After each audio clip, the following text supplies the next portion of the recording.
됐잖아요. 예, 그렇습니다. 이후에 어떻게 되었나요? 그러니까 막상 미군이 철수하니까 미국 내에서 여론은 섣부르게 빠져나왔다는 것도 있었지만 그래도 잘 빠져나왔다. 잘 빠져나왔다. 이런 분위기였어요. 그리고 대세가 뭐였냐. 시기만 늦춰졌을 뿐 결과는 달라지지 않았을 것이다. 이런 게 사실 대세였어요.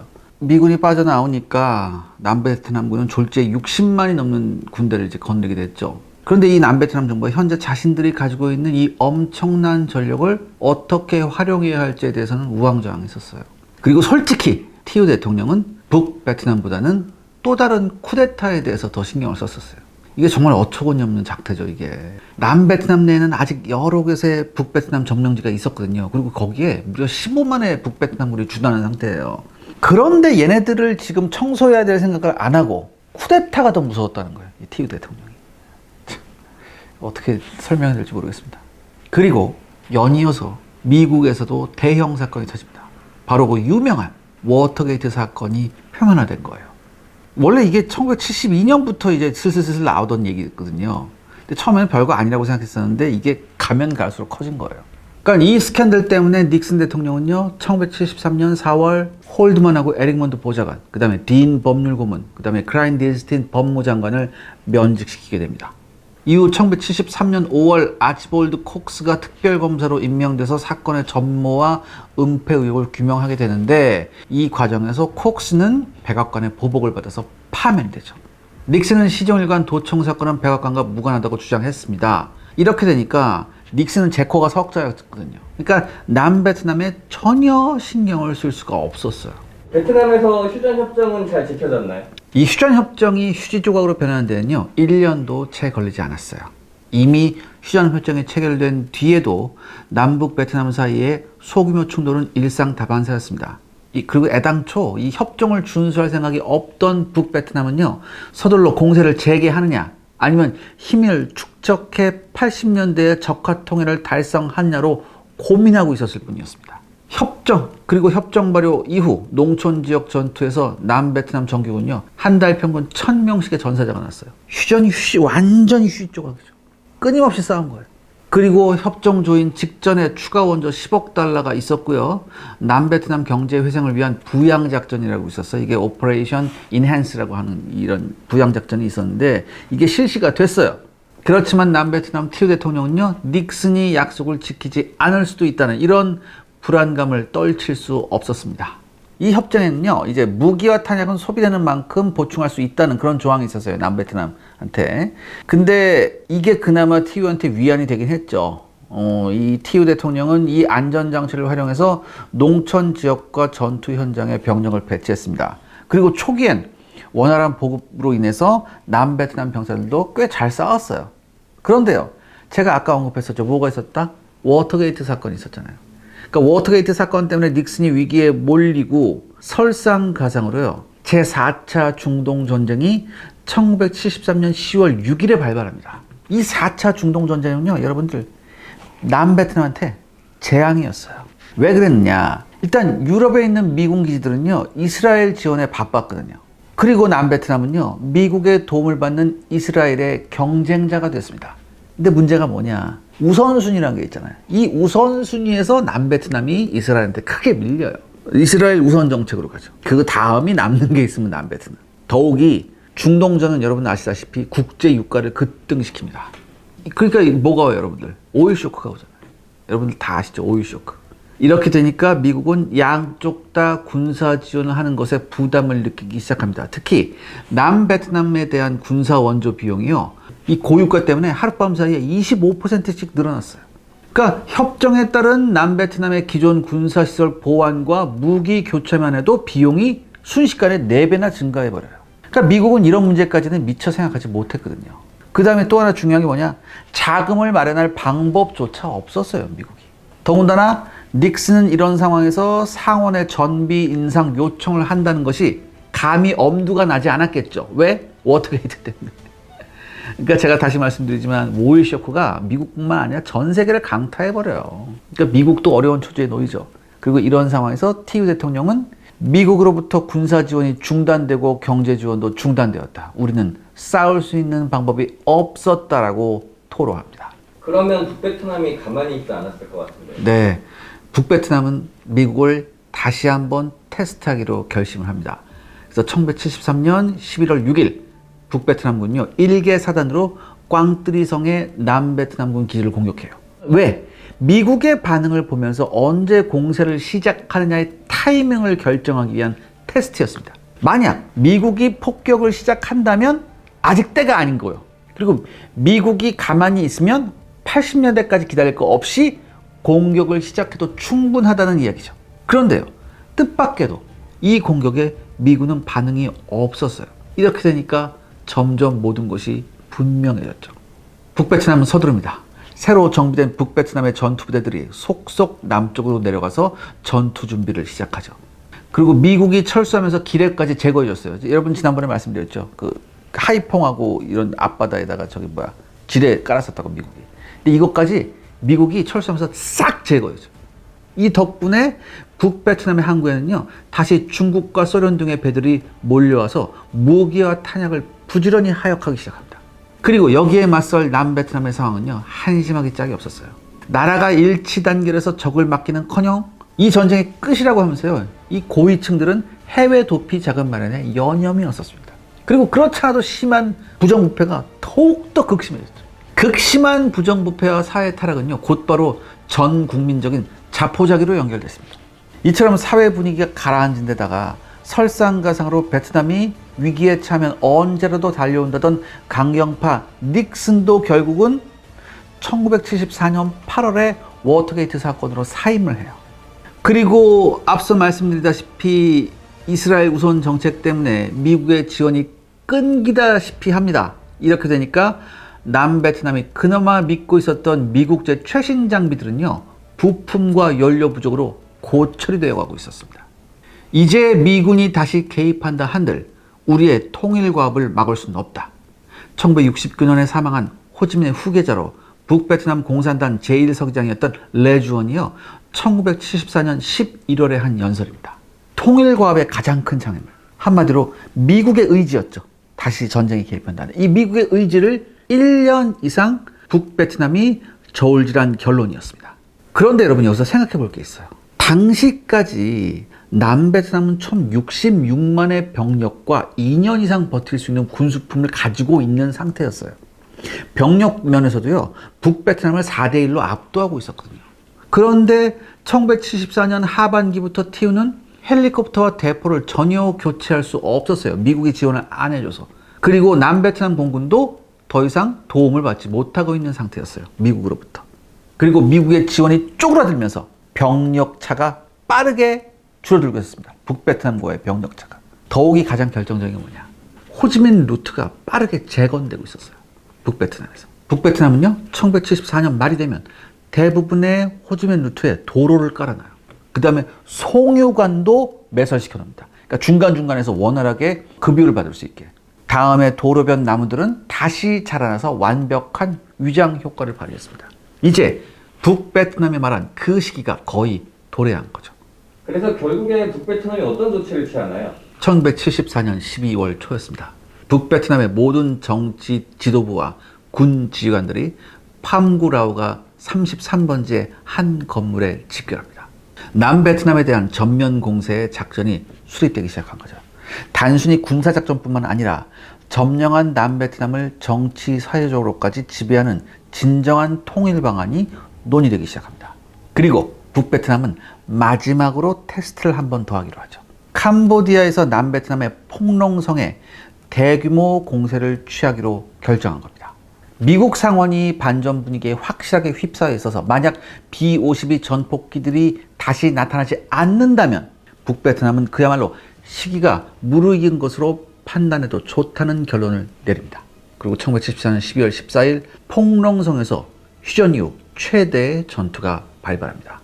북베트남군 2개 사단이 대규모 전차부대를 앞세우고 이곳으로 밀려온 것이죠. 하지만 미국의 재개입 의지와 남베트남의 능력을 종합적으로 평가해 보려던 이 전투는요 졸지에 전면전의 시발점이 되고 맙니다. 남베트남 TU 대통령은요 이곳을 포기해버려요. 북베트남 공격이 시작되니까. 그리고 전투가 시작된 지 3주일 만인 1975년 1월 7일 폭롱성의 성도 폭빈이 점령당하는 것으로 전투가 종결되어 버립니다. 이 전투 내내 미국이 어떤 행동을 했냐? 미국 항공모함 한 척이 베트남 쪽으로 접근했지만 더 이상 아무 일도 일어나지 않았었어요. 미 국무부는요, 하노이가 파리 협정을 위반했다고 굉장히 비난했습니다. 하지만 그저 외교적인 수사로 피상적인 성명에 불과했어요. 북베트남의 예상대로 미국은 항의를 계속했으면서도 결국 아무런 행동도 하지 않았던 거죠. 폭롱성을 장악함으로써 북베트남군 사령부는요, 남쪽 깊숙이 호지민 루트 근처에 산재해 있는 30만 병력을 한데 모을 수 있게 됩니다. 사이공에 있는 미 대사관 북베트남 전략분석가 프랭크 스냅은 폭롱성 공격은 총공세에 앞서 미국의 반응을 알아보기 위한 전초전으로 이미 이해를 하고 있었습니다. 그리고 1975년 1월에 남베트남을 방문한 미 의회 조사단은요, 남베트남에 대한 추가 원조가 필요 없다는 결론을 내린다. 이것은 사실상 남베트남에 대한 사형 선고나 마찬가지였죠. 티유 대통령은요, 1975년에 남베트남의 전쟁 수행 능력은 60% 정도가 위축된 반면 북베트남은 소련의 어마어마한 지원을 받고 있었다고 호소합니다. 실제 양측의 병력차는 이제 2대1로 줄어들었죠. 다급해진 티유 대통령은 이러한 사정을 워싱턴에 이해시키기 위해 매주 군인, 정치인, 베트남 국회의원들을 개인이나 정부 특사로 미국에 보냅니다. 미국 대통령한테 직접 편지를 쓰기도 했었고요. 사이공 주재 미국 대사에게는 직접 찾아가 여러 번 설명도 했죠.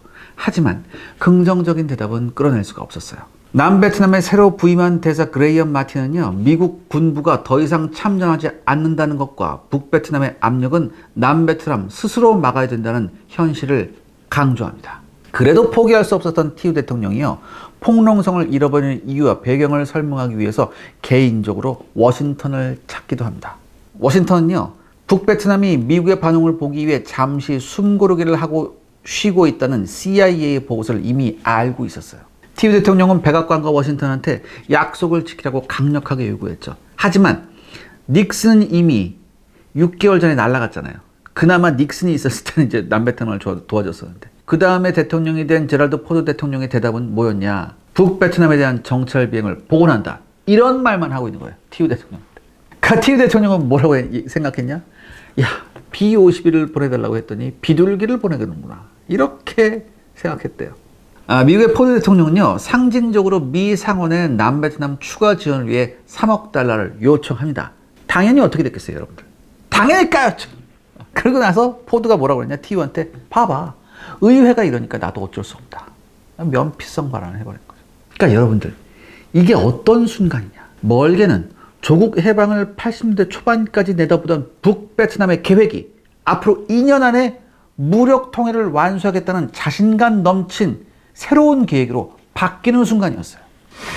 시청자 여러분들의 구독과 좋아요는 영상 제작에 정말 큰 도움이 됩니다. 여러분들 부탁드리겠습니다. 구독과 좋아요. 그렇다면 북베트남의 전면 침공이 시작되나요? 1975년 3월 10일 새벽이었습니다. 마침내 북베트남군이 남베트남에 대한 최후의 대공서를 시작합니다. 남베트남의 예상과 전혀 다른 방향인 중부 고원지대 반메투에서부터 시작되죠. 이곳을 지키던 4개 대대가 탄 하루 만에 괴멸됩니다. 반메투시도 그날 밤 10시에 완전히 북베트남이 점령하죠. 하지만 여기에 대처하는 남베트남 정부의 능력은 한심했습니다. 반메투옷의 공산주의식 질서가 확립된 13일에 전 병력은 현지를 사수하라는 명령이 내려갈 만큼 전황 파악도 엉망이었어요. 사이공 방송은요, 적 공세, 성공리의 격퇴를 외치고 있었습니다. 일단 이 북베트남 공세 뚜껑이 열리니까 주변의 플레이크와 콘툼을 지키던 남베트남 부대들은요, 싸움이 시작되기도 전부터 패주를 시작합니다. 도망가요.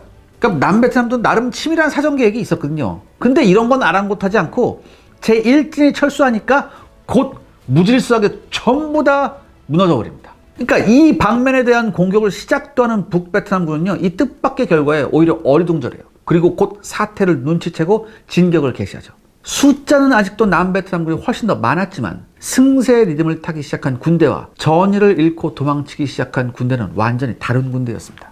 그리고 중부 고원지대 남베트남 2군단은요, 순식간에 사라져버립니다. 무능한 판반프 군단장은요, 일찌감치 헬기로 탈출해요. 그래서 사이공에 도착해서 대통령한테 보고도 하지 않고 신병을 핑계로 육군병원에 그대로 입원해버립니다.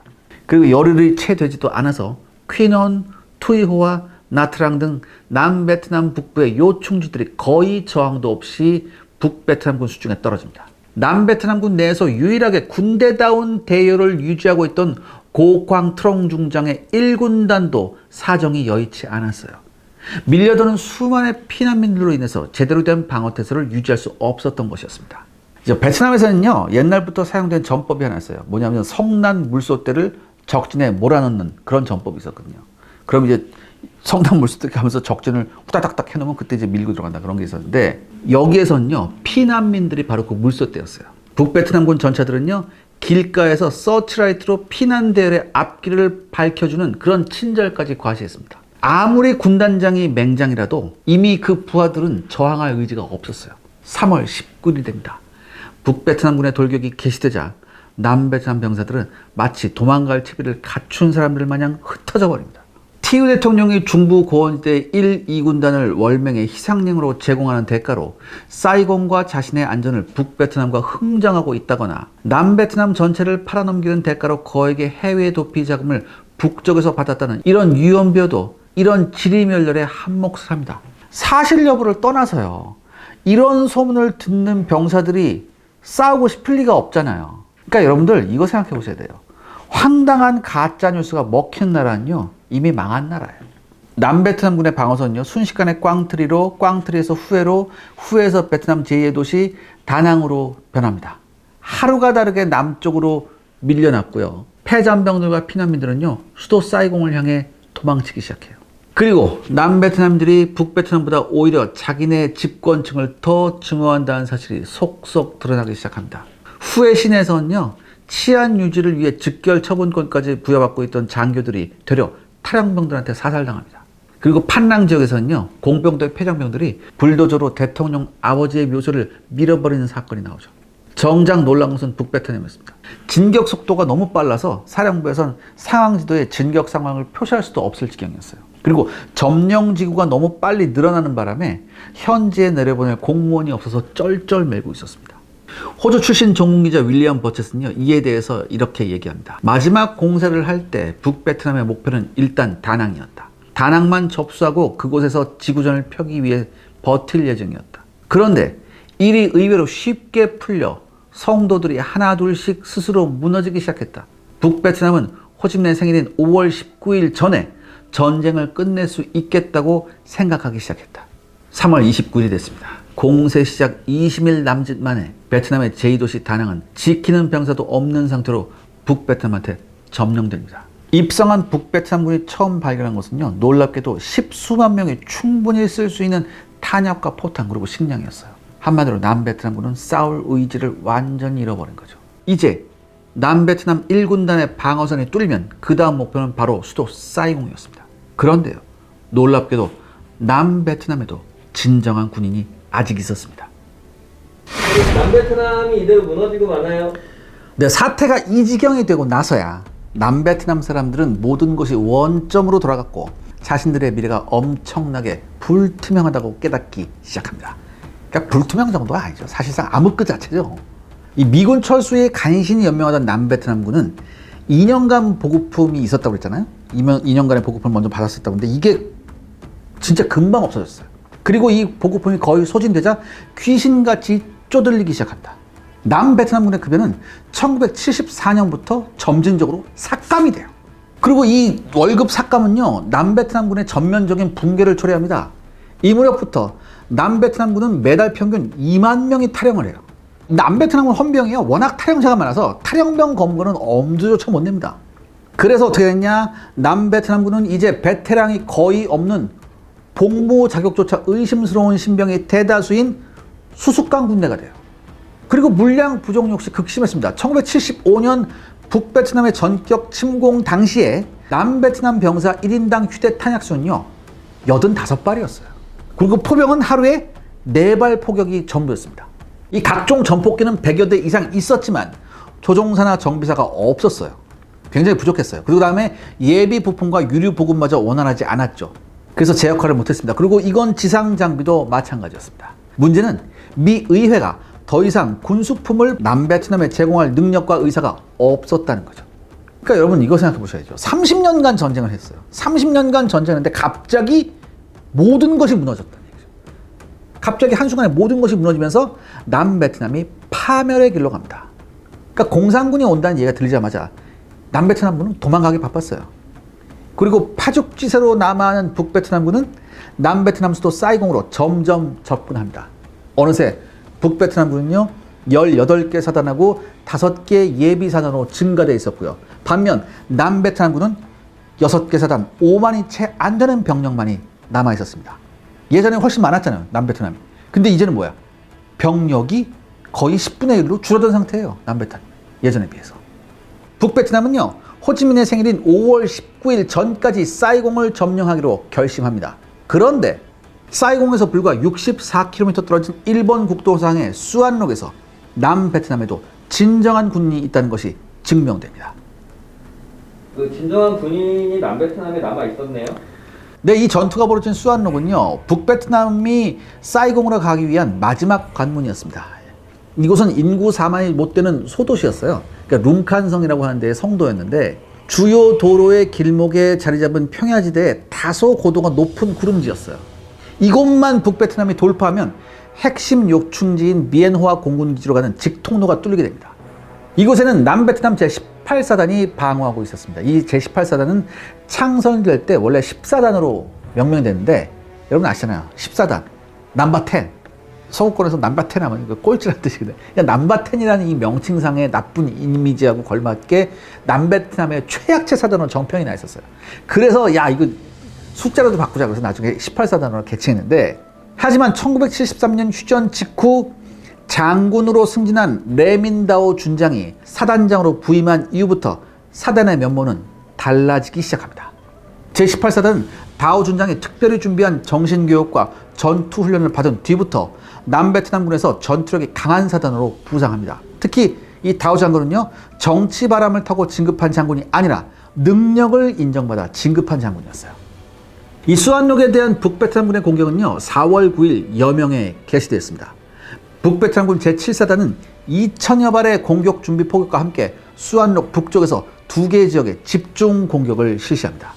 그리고 북베트남군 341사단은 20번 국도를 따라 남으로 공격을 개시했죠. 근데 이 북베트남군이요, 이렇게 공격을 하면서도 1번 국도하고 2번 성도는 차단하지 않았어요. 이게 왜냐? 지금까지 싸워보니까 어때? 툭 치면 남베트남은 어떻게 했어? 또 알아서 도망갔잖아요. 그러니까 이번에도 툭 치면 얘네가 알아서 도망갈 거로 생각해서 길을 터놨었어요. 그런데 이 북베트남군의 예상과는 다르게 남베트남군 18사단의 저항은 굉장히 완강했습니다. 이 사단장 다오 장군은요, 자기 부하들한테 이렇게 얘기합니다. 전 세계의 이목이 집중되어 남베트남군의 명예가 걸린 전투이고 미국의 원조 위협도 이 전투 안에 달려있다. 이렇게 병사들을 격려하면서 이 레민다오 중장은 현장에서 직접 전투 중이었습니다. 남베트남에 이런 장군이 없었어요. 대부분 장군 뒤에서 자빠져 있었지. 이 북베트남의 공격 당시에 수안록에는요, 남베트남군 18사단 소속의 1개 연대가 방어하고 있었어요. 그래서 다오 사단장은 즉각 1개 연대를 수안록으로 증원시켜서 돌파된 지역에 대해서 역습을 가합니다. 놀랍게도 북베트남군 전초부대는 오후 늦게 격퇴가 돼요. 이 공격으로. 그러니까 3월 10일 이후 패퇴만 거듭하던 남베트남한테는요, 굉장히 귀중한 승리였어요. 그리고 제18사단이 거둔 승리는요, 사실상 사이공 지역에 대한 북베트남군의 최초 공격을 격퇴한 거예요. 그러니까 더욱 귀중했죠. 다음날 북베트남군은 제6사단을 추가 투입합니다. 사이공으로 통하는 일본 국도를 차단하고 제341사단과 제7사단은 재차 공격을 시도했죠. 그런데요, 이번에도 남베트남 18사단의 역습으로 격퇴가 됩니다. 수안록 시내에서는 밀고 밀리는 시가전이 계속됐어요. 시가지는 완전히 파괴됐죠. 치열한 공방전이 일주일 이상 전개됐습니다. 일본 국도는 계속 차단되어 있었지만 제18사단은 전혀 동요하지 않았습니다. 보급은 헬기로 공수됐고요. 일본 국도를 개통시키기 위해서 남베트남군 제3기갑 여단이 공격을 실시했습니다. 이 3기갑 여단은 M41 전차 및 M114 장갑차, 그 다음에 M48 전차로 구성되어 있었어요. 그런데 이 공격이 실패합니다. 그래서 일본 국도 개통에 실패하게 되죠. 전 세계 기자들도 언젠가는 이 수안록도 북베트남군에게 함락되려고 생각은 했었습니다. 하지만 남베트남군한테요, 굉장히 중요했던 게 시간이었거든요. 왜냐하면 재편성할 시간이 필요했는데 이 18사단이 그걸 해냈다는 얘기죠. 그렇기 때문에 이 전 세계 언론이 이 18사단의 승리를 전 세계에 타전합니다. 그리고 이 수안록 전투 동안 의외로 남베트남 공군의 근접 항공 지원 노력도 대단했어요. 이 심지어 C-130 수송기에서 어마어마한 폭탄을 적재하고 적진에 떨어뜨렸어요. 이게 어떤 폭탄이었냐? 미군이 정글 지역에서 헬기 착륙장 건설을 위해서 사용했던 데이지 커터라고 명명된 15,000파운드의 대형 폭탄이에요. 그러니까 당시 세 발이 미국에서 도착했었거든요. 이게 연료가 뭐냐면 트리토날이라고 해서 이게 알루미늄 가루 이제 조각낸 거, 그걸 이제 TNT하고 섞은 건데 이게 터지면 엄청난 그 쇼크웨이브하고 버섯구름 오르고 그래요. 마치 핵폭탄 같이. 그러니까 이걸 떨어뜨렸다고 얘네가 추송이 몰고 가서 이거에 북베트남군이 얻어맞고 경악을 금치 못해요. 특히 당시에요 북베트남군 역시 신병이 꽤 많았어요. 그래서 종종 밀집 대응을 취했거든요. 근데 이러한 밀집 지역에 남베트남 공군이 CBU-5 클러스터탄을 떨어뜨렸어요. 근데 이 효과가 굉장했습니다. 심지어 수천의 북베트남군이 일거에 전사하는 그런 일도 있었어요. 오, 이제 그 남베트남에 희망이 생기나요? 근데 이게 역사가 스폰데 당시 북베트남군 사령관 반 티엔둥은요 수안럭 전투의 패배에 대경 실색합니다. 북베트남군 제4군단의 패배는 무모한 정면 공격의 결과라고 지휘관들을 불러서 아주 질타를 해버려요. 그래서 이 반 티엔둥은요 호지민 전역 부사령관인 쩐반 트라에게 작전 지침을 주고 현지에서 지도하도록 명령합니다. 그러니까 이 작전 지침이 뭐냐? 비엔화 비행장의 장거리 포격을 가해서 항공 지원을 못하게 하고 그 다음에 측방 기동으로 남베트남군의 배후를 공격하면서 시가전을 회피하고 야지로 남베트남군을 끌어내서 격파하라는 그런 지침이었죠. 이거 굉장히 탁월하고 건전한 판단이에요. 북베트남군은 부대를 재편성하고 1개 사단을 증강시켜서 다시 공격을 시작합니다. 남베트남군도 그동안 제1공수여단을 증원했죠. 하지만 공수여단도 공수이동 간에 많은 피해를 입었습니다. 그리고 북베트남 공군의 활발한 활동으로 항공지원과 공수보급도 예전처럼 여의치 못했어요. 그리고 다시 시가전이 벌어졌습니다. 남베트남의 18사단 장병들은 계속 분전을 했습니다. 하지만 중과부족이었죠. 결국 남베트남군 제3군단장은요 4월 22일 참모본부의 승인을 받고 18사단한테 철수하도록 지시합니다. 이 남베트남군의 18사단은요 이번 성도를 따라 북베트남군을 공격으로 견제하면서 4월 23일 15번 국도로 질서 있게 철수를 완료합니다. 베트남전에서 단 한 번도 없었던 일이죠. 남베트남군은 단 한 번도 질서 있는 철수를 해본 적이 없거든요. 근데 얘네는 해냈단 말이지. 특히 여기서 중요한 게 있어요. 남베트남의 제1공수단은요 이 철수 엄호를 위해서 그곳에 잔류합니다. 아무튼 남베트남군 18사단은요 30% 이상의 손실을 입었습니다. 특히 북베트남군 341사단의 집중 공격을 받은 제52연대의 피해가 막심했었죠. 그럼에도 불구하고 이 18사단의 빛나는 전공은 너무 늦었습니다. 무려 12일 동안이나 북베트남군의 진격을 홀로 저지했지만 이미 대세는 돌이키기 힘들게 되었죠. 시청자 여러분들의 구독과 좋아요는 영상 제작에 정말 큰 도움이 됩니다. 여러분들 부탁드리겠습니다. 구독과 좋아요. 그럼 이제 남베트남이 할 수 있는 게 뭐가 있나요? 이 남베트남 대통령 티유의 입장은요 완전히 사면초가였습니다. 북베트남군이 사이공 지역으로 계속 이동을 하면서 포위망을 쥐어오고 있는 것과 같이 사면에서 티유의 사임을 요구했어요. 남베트남 내부 정치권에서. 그리고 여기서 북베트남이 아주 교묘한 선전을 해요. 어떻게 하냐면은 이 두옹반민이라고 이 티유 대통령의 정치적 라이벌이 있었거든요. 이 사람도 장군 출신인데 북베트남이 여기서 아주 교묘한 술수를 써요. 어떻게 얘기하느냐? 만약에 두옹반민이 집권하면 우리가 협상을 할 수 있다. 이렇게 얘기를 해버려요. 그러니까 남베트남 사람들이 어떻게 생각하냐? 그러면 지금 티유 대통령 끌어내고 두옹반민이 집권을 하면 북베트남하고 협상할 수 있겠다. 이렇게 생각을 해버려요. 그런데요, 이미 1975년 4월 8일에 북베트남에 침투한 믿을만한 CIA 첩자가 이런 보고를 합니다. 이 협상은 위장전술이다. 그 다음에 북베트남이 또 연립정부 구성한다 이런 얘기도 했었거든요. 근데 이것도 전부 다 허구다. 북베트남은 호지민 생일인 5월 19일 이전까지 사이공을 함락시킬 계획이다. 이렇게 정확한 정보를 보내요. 또한 북베트남군이요 다낭에서 노획한 남베트남 공군기로 공격 훈련 중이라는 것도 제보를 합니다. 이 CIA 첩자가. 그러니까 급해 맞으니까 이제 포드 대통령이 다시 한번 미 의회에다가 이제 긴급 추가 군사 원조를 한번 요청을 해요. 근데 당연히 미 상원이 또 이걸 또 부결시켜버려요. 4월 11일 날. 대신 남베트남에서 미국인 철수 비용 3억 달러는 승인을 해줍니다. 그리고 미 국무부도 지금까지 남베트남 사람들한테 심적 타격을 주지 않기 위해서 비교적 조용히 있었거든요. 근데 더 이상 기다릴 수가 없었죠. 철수 작전을 개시하라고 지시합니다. 그러니까 한마디로 이제 이 공산베트남의 합동군사위원회의 임시혁명정부, 그러니까 남베트남 해방전선이에요. 이제 남베트남 해방전선 이제 임시혁명정부로 이름을 바꿨고, 여기에 대변인하고 북베트남의 외상은요, 티우 대통령의 사임과 함께 미군과 미군의 즉각 철수를 요구합니다. 그리고 해상에 그때 미국 항공모함이 있었다고. 이 해상에 배치된 미 함대의 존재에 불안했었어요. 굉장히 북베트남이. 그래서 무슨 얘기까지 하냐, 미국한테.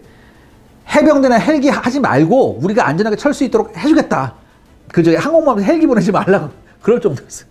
그리고 여러분들, 소련의 유엔 대표 아나톨리 도블린과 미 국무장관 키신저 간의 중재 가능성을 타진하는 회담이 시작되었다는 외신 보도가 나오기 시작합니다.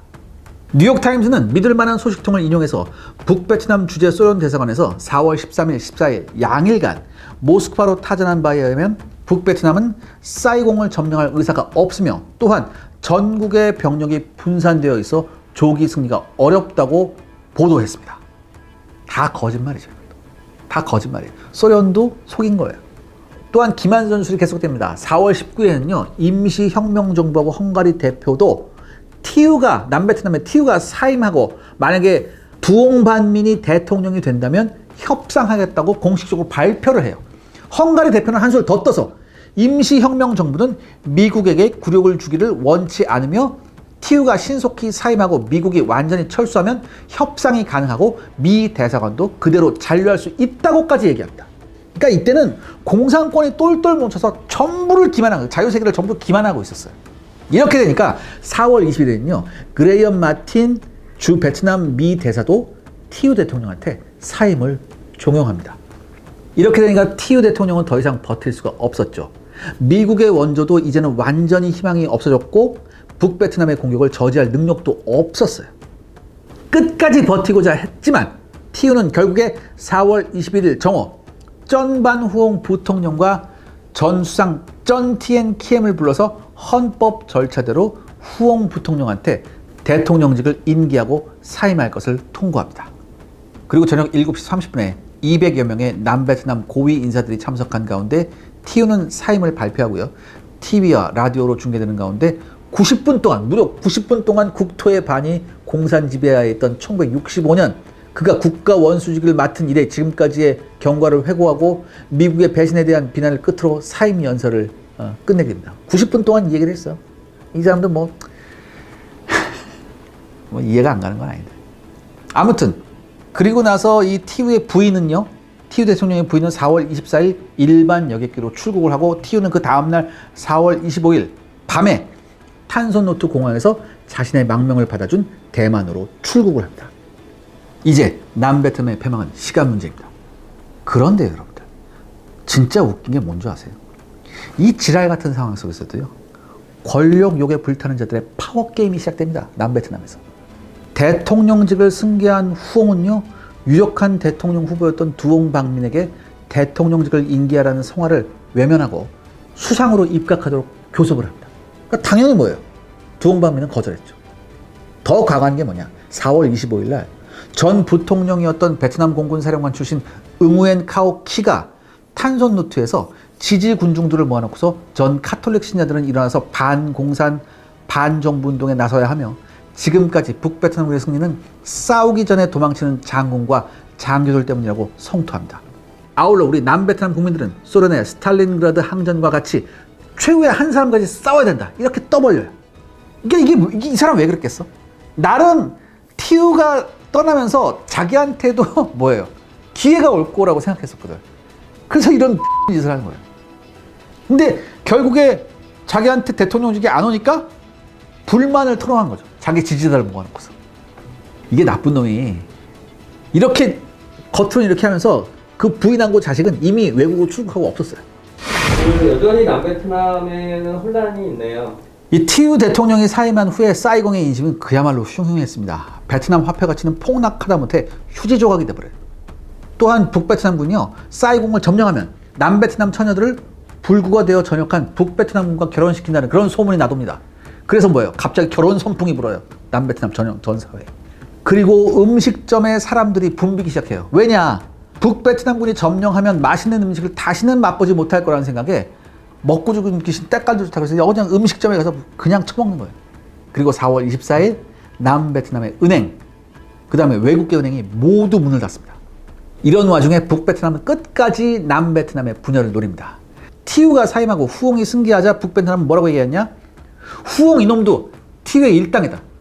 그러니까 어떤 협상도 할 수 없다. 모두 물러나야 된다. 그리고 미국은 24시간 내에 전부 철수해야 된다. 이렇게 연을 떠듭니다. 그러면서도 소련, 프랑스 임시혁명 정부를 통해서 만약에 반두홍민이라면 협상이 가능하다고 계속 기만전술을 해요. 자, 미국인과 남베트남의 철수가 가속됩니다. 당시 남베트남 내에는요, 약 5천 명의 미국인과 미국에 협력했던 20만 명의 남베트남들이 있었고요. 이 모두는 철수 대상이었습니다. 하루에 3천 명씩 철수했어요. 그리고 미 상원도요, 보통 이제 어떤 한두 국가에서 2만 명이 최고 입국 한도거든요. 근데 남베트남 사람한테만큼은 입국 비자를 5만까지 늘려줬어요. 그리고 신임 대통령 후보도 나름 이제 액션을 취해요. 그러니까 북베트남하고 협상을 하려고 예전에 이제 그 구금했던 언론인들이 있었거든. 이 언론인들을 석방해요. 그리고 남베트남군한테는 오직 방어만 하도록 통보를 합니다. 공격하지 말아라, 북베트남군. 그리고 부수상 겸 국방장관인 쩐반도는요, 임시혁명정부 측과 계속 접촉을 유지하면서 연립정부 구성을 제의합니다. 그러니까 임시혁명정부 내에서 순수 민족주의자로 자처하는 비공산주의 계열은 이걸 찬성을 해요. 하지만 북베트남 정부는 코웃음을 쳤죠. 그러니까 당연하잖아요. 이제 통일이 목전인데 연립정부는 개소리다 이거죠. 그리고 이미 사이공 공격이 시작돼요. 그리고 지침을 내립니다. 모든 북베트남군한테 사이공 정부하고 그 군대를 철저히 섬멸해라. 이렇게 이미 명령을 내려요. 결국 4월 27일 오전에 이 신임 후옹 대통령이 사임해요. 그리고 다음 날 상하원 합동회의에서 두옹 반민이 대통령에 취임을 하죠. 취임 연설에서 이 사람이 뭐라고 했냐? 모든 정치범을 석방하고 즉각 휴전을 제의합니다. 그런데 여러분 생각해 보세요. 북면 북베트남 뭐라고 했어요? 두옹 반민이 대통령이 되면 협상에 응하겠다고 했잖아요. 그런데요, 이걸 뒤집어 엎어버립니다. 두옹 반민이 대통령이 되자마자 방송으로 뭐라고 얘기하냐, 북베트남이. 미국은 그들의 추종자 후옹과 민을 내세워 사이공 정부를 구하려고 발버둥을 치고 있다. 협상을 원한다면 남베트남 군대를 해산하라고 요구해. 그러니까 여러분 이게 전형적인 공산주의식 방법이죠. 우리 여기까지 원해? 요거 해주면 우리 요만큼 또 원해? 여기까지 하면 우리 요만큼 또 원해. 계속해서. 그리고 이 두옹 반민의 취임식 끝나자마자 탄손누트 공항에 북베트남군 항공기의 공격이 시작됩니다. 북베트남군이 노획한 A-37 5대가요, 4월 8일 대통령궁을 폭격하였던 트롱중이의 선도로 공격을 한 거예요. 이 트롱중이가 누구냐? F5 몰고 대통령궁에 폭탄 떨어뜨린 다음에 북베트남에 귀순한 놈이에요. 이 남베트남 파일럿이거든. 얘가 북베트남 공군이 돼가지고 이제 예전에 미군 공격기를 몰고 가서 공항에다 폭탄 떨어뜨린 거예요. 순식간에 6대의 항공기가 화염에 휩싸입니다. 남베트남 사람들은요, 처음에는 키가 쿠데타인 줄 알았어요. 근데 그게 아니었다는 얘기죠. 이제요, 남베트남 사람들은 정부를 더 이상 믿지 않고 각자 도성의 길로 가기 위해서 필사적으로 미 대사관으로 몰려가기 시작합니다. 그러면 북베트남 최후의 공세 준비는 끝났나요? 네, 북베트남의 사이공 공격 계획은요, 티우 대통령이 사임한 다음 날인 4월 20일 최종 공격 계획을 확정합니다. 이제 북베트남군이. 그래서 그 다음에 이제 수완록 전투를 경험한 북베트남군은요, 현재 남베트남군이 사이공을 중심으로 30에서 40km의 원형으로 최후의 방어선을 편성한 것을 이제 파악하죠. 그리고 이제 밀고 밀리는 대접전이 이루어질 가능성도 배제할 수가 없는 상황이었습니다. 그래서 이제 북베트남군이 이제 결정을 내리죠. 그러니까 신중하게 계획을 수립하되 가용한 부대가 모두 도착할 때까지 일단은 기다리자.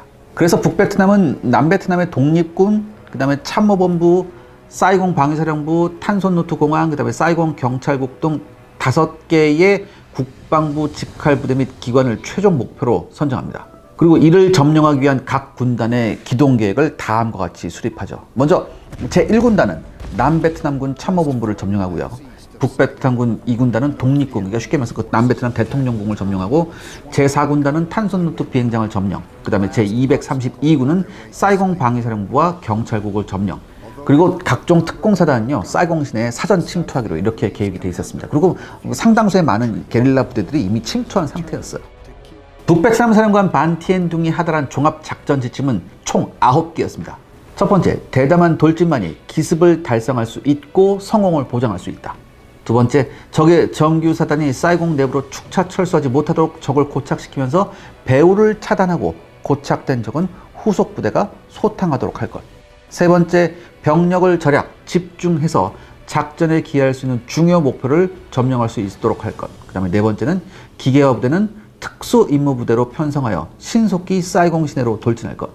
다섯 번째, 공격 부대의 신속한 돌진을 보장하기 위하여 사전에 투입된 특공사단, 사이공시의 침투부대, 사이공 정치 공작원들은 중요 교량이나 길목을 사전 점령하여 공격부대를 선도하고 요인 암살 및 민중봉기를 유도할 것.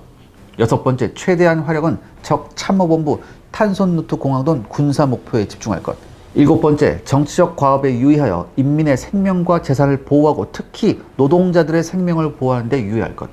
여덟 번째, 군사 목표에 대해서만 결정적인 타격을 가하고 적의 시내 철수를 최대한 저지하여 시가전이 일어나지 않도록 하고 특히 정치, 경제, 사회, 문화 등의 역사적 유무를 보존하는 데 유의할 것. 마지막으로 아홉 번째, 공격 수행관 책임을 명확히 분담하되 유리한 상황이 전개되면 타 부대 지역도 과감히 점령하는 등 작전이 유기적으로 협조되도록 할 것. 이상 9가지였습니다. 이 북베트남군의 총 공격은요 4월 29일에 개시하기로 했죠. 그렇다면 남베트남은 어떻게 했냐? 이랬잖아요. 북베트남은 그랬잖아요. 너네 대통령 바꾸면 우리가 협상하겠다고. 그것만 철석같이 믿고 있었어요. 그래서 협상을 기대하고 이리저리 뛰면서 통수권자를 계속해서 교체했잖아요. 그러면서 스스로 와해의 길을 재촉하는 그런 추태를 보입니다. 그러니까 이거 보면서 북베트남 수뇌부들은 아, 우리 이미 이겼다. 오마이와 모 신대이루 이런 얘기를 합니다. 그래서 총 공세를 준비하죠. 그러니까 북베트남군이 연전연승으로 사이가 충천했잖아요. 그러니까 이미 얘네가 17개 사단을 확보해요. 엄청난 병력이죠. 그에 반해서 남베트남군의 전력은 너무나 열세였습니다. 그러니까 이 무렵에 남베트남군에게 가용한 부대는요 온전한 사단이 제5사단하고 25사단 이 두 개 사단뿐이었어요. 온전한 사단이. 그러니까 수안록에서 정말 잘 싸웠던 제18사단은 1개 연대가 완전히 녹아 없어졌기 때문에 반편의 사단이었고 역시 제22사단도 마찬가지였습니다. 그 다음에 해병사단도 역시 1개 여단이 부족했고요. 제1공수여단도 이미 수안록에서 엄청난 피해를 입은 상태였죠. 그리고 신편부대인 제468 해병여단, 그 다음에 2개 레인저여단, 그 다음에 제3기업여단 등이 고작이었습니다. 그리고 이 부대들은요, 여러분 보시면, 지금 사진 보시면 아시겠지만 상당수의 소년병이 포함되어 있어요. 여러분 보세요, 이 소년병들. 얘네가 지금 15살짜리들인데 14살, 15살짜리인데 이런 애 가지고 싸우겠어요? 이런 애들도 다 지금 레인저 부대나 뭐 18사단 이런 데서 다 끌어모은 거예요. 그러니까 여러분들 이 남베트남군은요 이 계속된 패배, 연전 연패죠. 그 다음에 사이공 정부의 혼란, 그 다음에 몰려드는 피난민 등으로 아주 사기가 극도로 저하된 상태였어요. 이 남베트남군 제3군당장 응우엔 만토안 중장의 방어 계획은요 사이공 지역 일대를 5개 주요 저항선으로 편성해서 방어한다는 거였습니다. 그럼 이제 실제 공격은 언제 시작되나요? 네, 총공격 개시 전에 조공부대인 북베트남군 제2군단의 공격은 4월 26일 오후 5시에 시작이 됩니다. 12개 포병대대의 공격 준비 사격과 함께 개시가 됐죠. 이 사이공에서는요, 대통령직을 고수하고 싶은 후흥에게 사퇴하도록 한참 야단이 때였어요. 제가 이건 지난번에 말씀드렸죠. 이 북베트남군 제304사단은요, 2시간 만에 롱탄의 기갑 합교를 점령합니다. 그리고 보병학교에서는 남베트남군의 완강한 저항을 받죠. 당시 남베트남군 보병학교에는요 남베트남 육군사관학교 생도들이 철수해서 그곳에 있었어요. 또한 기갑학교에서 철수한 장병들까지 여기에 합세해서 방어를 했기 때문에 굉장히 완강한 방어를 할 수 있었죠. 그러니까 방어선이 돌파당하면 계속 역습을 해서 밀고 밀리는 전투가 4월 27일 그리고 28일까지 내내 계속이 됩니다. 그래서 이 보병학교에 있는 병력들은 4월 29일 12시까지는 버텨냈어요. 그 다음에 북베트남군 제325사단은요 롱탄 외곽 지역을 점령한 후 공격을 계속합니다. 그리고 북베트남 제3사단도 4월 27일 오후 3시까지는 푸옹레를 점령하고 봉타우 방향으로 공격을 계속했죠. 또한 북베트남 제4군단은요 비엔화 공군기지를 공격했습니다. 하지만 여기를 지키고 있는 게 누구였냐면 남베트남군의 역전의 18사단하고 제3기갑여단이에요. 굉장히 저항을 만만치 않게 했었어요. 남베트남군은요 여기서 대전 차호까지 구축해서 북베트남군 기계부대 공격을 저지합니다. 하지만요 중과부적이었죠. 4월 28일에는 북베트남군의 포격으로 비엔화 공군기지는 더 이상 운용을 할 수 없게 됩니다. 그래서 가지고 있던 모든 항공기가 어디로? 탄선 루트 비행장으로 이제 소개가 되죠. 그리고 제가 아까 말씀드렸죠. 이제 그 남베트남 후방에 이제 북베트남 특수부대들이 이제 들어왔거든요. 얘네가 이제 특수부대들이 들어와서 요충지를 점령하면 또 남베트남 부대가 와서 이걸 탈환하고 또 다시 또 북베트남 또 다른 특수부대가 와서 이걸 점령하면 또 이제 탈환하고 이게 계속 반복이 됩니다. 그런데요, 이 북베트남군의 제1군단, 제3군단, 그리고 제232군의 진격도 신통치가 않았어요. 4월 28일까지 남베트남군이 설정한 주요 방어선은 그런대로 지켜졌습니다. 그런데 여기서 정말 어처구니없는 일이 벌어집니다. 시청자 여러분들의 구독과 좋아요는 영상 제작에 정말 큰 도움이 됩니다. 여러분들 부탁드리겠습니다. 구독과 좋아요. 이게 더 놀랍지도 않지만 어떤 어처구니 없는 일이에요. 예, 저도 이럴 줄 몰랐는데요. 4월 28일 오전 남베트남군 참모총장 카오반 비에는요, 연립정부의 구성은 곧 자신의 죽음을 뜻한다고 생각했어요. 그래서 북베트남과 타협이 가능한 것으로 믿고 사는 사람한테 이 땅을 인계하고 떠나는 것이 현명하다고 판단했습니다. 이 사람이 누구예요? 제가 말씀드렸죠. 뭐예요? 참모총장이에요. 참모총장이라는 놈이 이런 생각을 한다는 얘기지. 그래서 얘가 어떻게 하느냐, 미 대사관에 들어가면서 미 해병대 경계병에게 격려를 하고 사무실로 들어가요. 미 해병대 경계병 어떻게? 남베트남군 총참모총장이 들어갔는데 어떻게 못 가요? 이럴 줄은 없잖아. 얘도 격려하고 들어보냈다고. 그러니까 이 작자가 사무실로 들어가자마자 뭐예요? 별이 4개 달린 전투복을 벗어버리고 사복으로 갈아입어요. 그 다음에 테니스 코트장으로 가서, 그때 테니스 코트장에 미군 헬기가 뜨고 내렸었거든요. 여기에서 바로 미군 헬기들 타고 미 해군 함정으로 탈출해버립니다. 이 참모총장의 새끼가. 아직 전장에는요, 여러분들, 수만 명의 남베트남군이 북베트남군의 공격을 저지하고 있는데, 군의 최고 선임자면서 티우 대통령이 사임한 이후 사실상 군 총사령관이라는 새끼가 모든 걸 팽개치고 혼자 목숨 보존하기 위해서 도주해버린 거예요. 그러니까 이제 남베트남군은요, 제3군단장 토안 중장하고 사이공 방위사령관 응우엔 반민 중장이 지휘하게 되죠. 그러니까 한마디로 뭐야? 총사령관이 없어져 버린 거예요, 이제. 그리고 드디어 4월 29일 새벽 5시였습니다. 북베트남군 5개 사단은요, 일제히 치열한 공격 준비 사격을 실시한 후 총공격을 개시합니다. 북베트남군 제304사단은 3일 만에야 보병학교를 점령하게 돼요. 그러니까 여기서 이제 밀려난 거죠, 남베트남군. 또 잘 막았지만. 또한 북베트남군 제325사단은 동나이강 나루터에 도착해서 도하를 시작합니다. 그리고 북베트남군 제3사단은요, 오후에 붕타오를 점령했고요. 그리고 제324사단의 1개 연대는 1개 기갑연대와 특수임무부대를 편성해서 오후 3시에 출발하게 됩니다. 그러니까 이 부대들의 역할이 뭐였냐? 남베트남군의 방어선이 무너지고 이 남베트남군이 와해될 때 신속히 전가를 확대해서 사이공 시내에 제일 먼저 진입하는 그런 부대였어요. 그래서 얘네들은 이미 새 군복을 착용하고 팔에는 붉은 완장을 차고 있었습니다. 여러분들이 사진 보이시죠? 이건 나중에 이제 완전히 이제 점령하고 나서의 사진인데, 이제 장발 단속하는 거예요. 그러니까 이런 상태로 얘네가 이미 들어왔다는 얘기죠. 그리고요, 여러분들, 북베트남군 제4군단은 비엔호아 비행장을 3개의 방향에서 계속 공격을 했습니다. 하지만 일단은 탈취는 실패해요. 여기 방어하고 있던 게 누구라고 그랬어요? 18사단이었죠. 남베트남군. 이 남베트남군 18사단이 악착같이 싸웠고요. 제3기갑 여단도 악착같이 싸웠습니다. 하지만 탄약이 부족했죠. 그런데 상급 부대한테 탄약을 지원해달라 얘기했는데 지금 어떻게 해요? 이 상급 부대 지휘관이나 참모들은 지금 뭐야? 탈출하는데 온 정신이 쏠려 있었기 때문에 뭐 지원, 뭐 탄약, 이런 거 없이 지금 가방 싸서 가족들 챙기고 먼저 미 대사관 가서 탈출하기 바빴다고, 이 새끼들이. 북베트남군 제1군단이 공격하고 남베트남군 제5사단이 방어하고 있는 이 빈두옹 전선은요, 4월 29일까지는 방어선이 지탱이 됐어요. 또한 북베트남군 제3군단의 공격을 받은 남베트남군 제25사단의 방어선은 무너져 버립니다. 총 공격을 받은 남베트남군의 전선은요, 4월 29일 밤까지 사이공 외곽 10에서 20km 지역의 방어선을 형성하게 돼요. 그러니까 30-40km에서 지금 2배 이상 확 줄어든 거죠.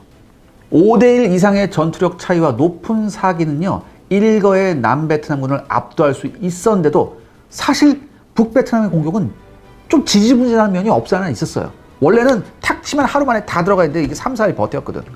왜냐하면 궁지에 몰리니까 남베트남군도 열심히 싸우는 거예요. 이제야 사이공 20km 남겨놓고 이제야 열심히 싸우는 거예요.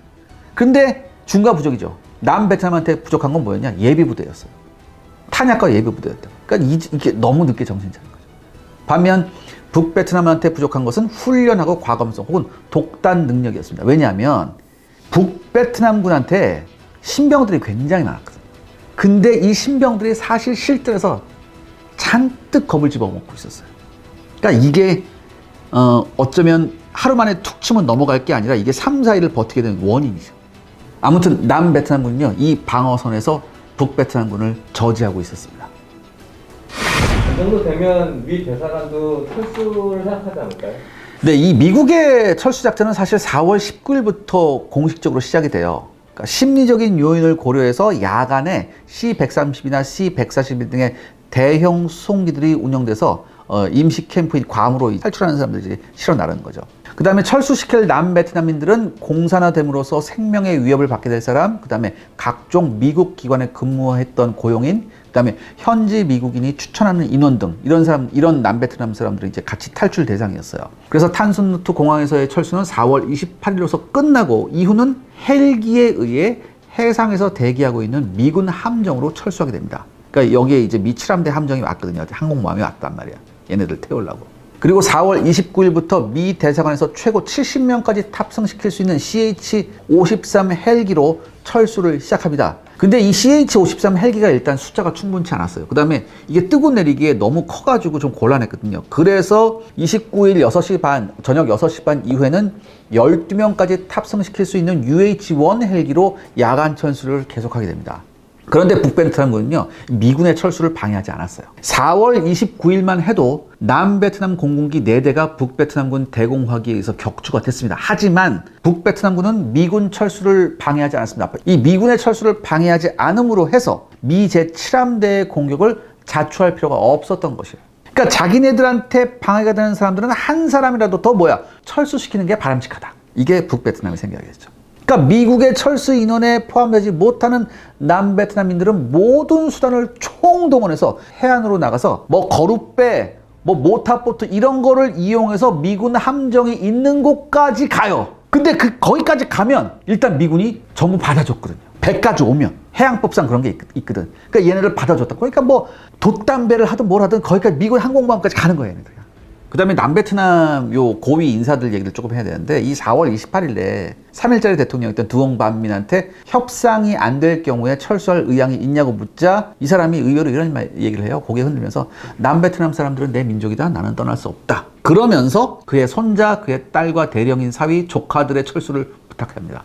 이 두옹방민 대통령의 절친이 하나 있었어요. 해군 참모총장이었는데 이 DF 꽝퉁이라는 사람인데 이 사람이 같이 철수하자고 했어요. 이 사람이 4월 29일까지 대통령을 붙잡고 같이 가자고 했는데 이제 거절한 거죠. 그리고 남베트남군 제2군단장이었던 팜반푸 소장은요, 가족들의 철수를 부탁하고 자신은 그대로 남았다가 북베트남군이 점령한 2일 후에 권총 자살을 합니다. 이 남베트남군 제1군단장 고광트롱은요, 카오키 전수장의 자가용 헬기로 미 함정으로 직접 날아가요. 그 다음에 남베트남군 제3군단장 토안하고, 그 다음에 티우 전 대통령의 안보 담당 보좌관이었고, 남베트남 내에서 이제 부정부패로 아주 이제 탑3 하는 드는 사람이냐요. 얘가 당반 쾅 중장이라는 새끼. 이놈도 이제 탈출하죠. 그 다음에 참모총장이었던 비엔이 떠난 후에 후옹이 후임으로 임명한 빈록 준장도 다 탈출을 해버립니다. 남베트남군 요직에 있는 애들은 전부 다 28일, 29일 사이에 다 죄다 도망간 거예요, 이미. 가족들 다 내고 가족들 미리 철수시켜놨고 다 간 거야.